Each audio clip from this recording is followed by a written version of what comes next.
was talking to somebody the other day, and they were telling me how when they go into work, they always say hi, they always say good morning to everybody, but everybody else is just like so down and out about everything. They barely say anything. You say good morning, they kind of like grunt. They're just like, whatever. They don't smile. They avoid eye contact. They don't even have any. They just seem like they're pissed off and they just want to snub you. You walk into the gym and people are just like, they have this cocky look on their face and they don't say nothing. They don't say hi. And these are people you see every day, Might have been people you grew up with. But I was talking about this with somebody, and it always happens, where one person is, upbeat, always bringing good energy, trying to uplift other people, and then there's the person there's the people, rather, because most people, we're talking about the masses of people here, and most of these people, they don't want to engage in any conversation, let alone have any eye contact, and it's just kind of funny, and what I don't like to see is, I don't like to see the masses of people bring down the people that have good energy, the people with positive vibes, the people that, are always trying to help other people out and brighten their day. I hate to see those people stifled because of the group, and it's just like, you kind of get resentful and you say, man, fuck these people, screw the group. I can't stand these idiots. But that's defeatist attitude in itself, because then you're dropping closer down to their level when you become this way. And so that doesn't really provide an adequate solution to this problem. So I was talking to somebody and I came to the conclusion that what you should do is you should take a 10x approach to this. You got to be bigger, brighter, and louder to these people. The roaches will scatter, and then some people will, it'll start to click and say, you know what, maybe we need to, you got to snap people out of shit sometimes. You got to snap them out of their drunken stupor, and it's not like they're drunk on alcohol.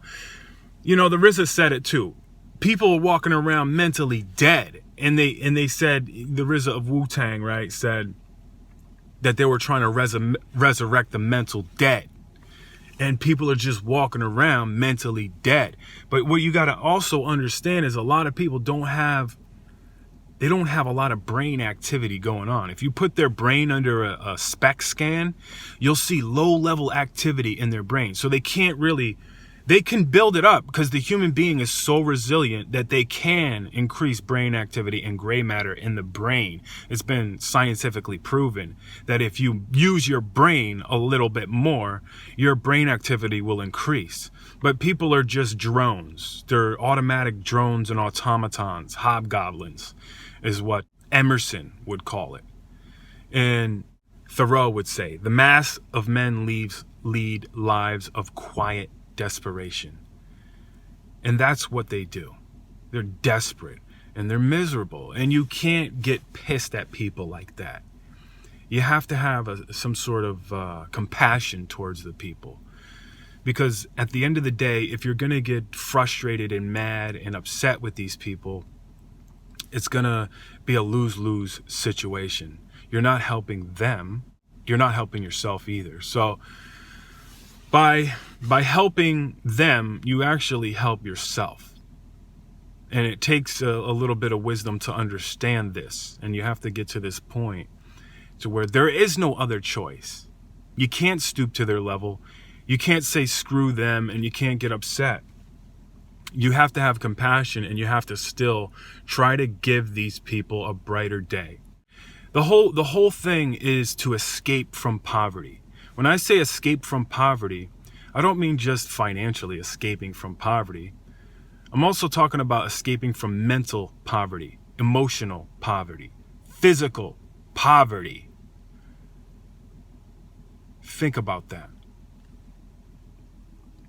It's escape from poverty, Operation Play for Your Freedom.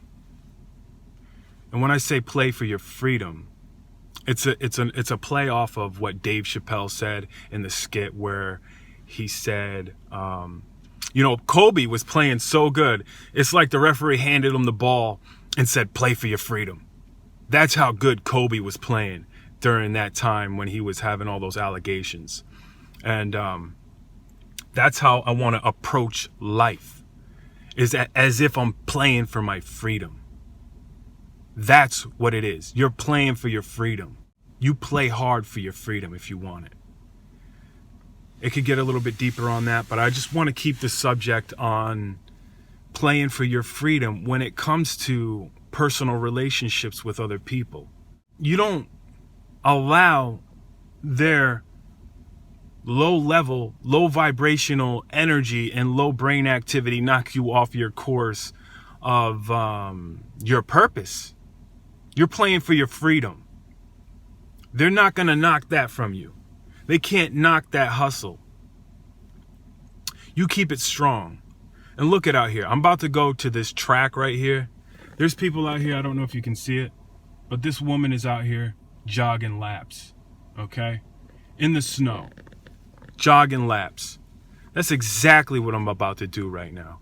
I'm going to jog a couple laps in this cold 19-degree weather. I hate the cold weather, but I'm going to force myself to get a little bit uncomfortable here because it's good for me. And it's good for you too. So I encourage you, if you're watching this video, go do something that makes you uncomfortable today. Whether it's saying hi and smiling at somebody, whether it's getting outside and walking up the hill in the cold 19-degree weather, whatever it is, do it. Until next time, we'll see you. Have a beautiful day.